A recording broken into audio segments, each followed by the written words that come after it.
તો આ તરફ લગ્ન નોંધણી કાયદા અંગે આરપી પટેલે નિવેદન આપ્યું. વિશ્વ ઉમિયા ફાઉન્ડેશનના પ્રમુખ છે આરપી પટેલ.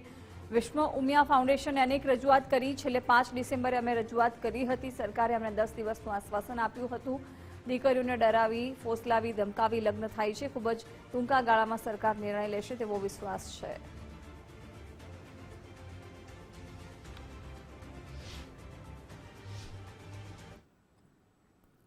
કાયદાની અંદર પુખ્ત ઉંમરની વ્યક્તિઓને લગ્ન કરવાની છૂટ જરૂર છે, પરંતુ જે 15-20 વર્ષ સુધી જે મા બાપે પોતાની દીકરીને પ્રેમથી, વાલથી ભણાવીને એને તૈયાર કરી હોય અને એ જ દીકરી મા બાપને કહ્યા વગર જ્યારે લગ્ન કરે ત્યારે પરિવાર ઉપર શું વીતે છે ને એ તો જે તે મા બાપને જ ખબર પડે.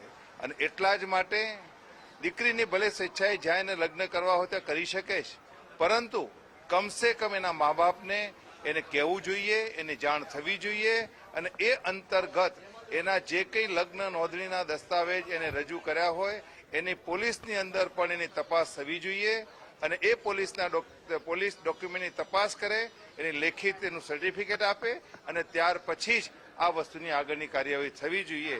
આ પ્રકારની રજૂઆત વિશ્વ ઉમિયા ફાઉન્ડેશને લેખિતમાં, મૌખિકમાં અનેકવાર કરી છે અને આજે એનો સુખદ અંત આવતો દેખાય છે. તે માટે સરકારને પણ આ તાત્કાલિક અસરથી આનો અમલ થાય એવી મારી નમ્ર વિનંતી છે.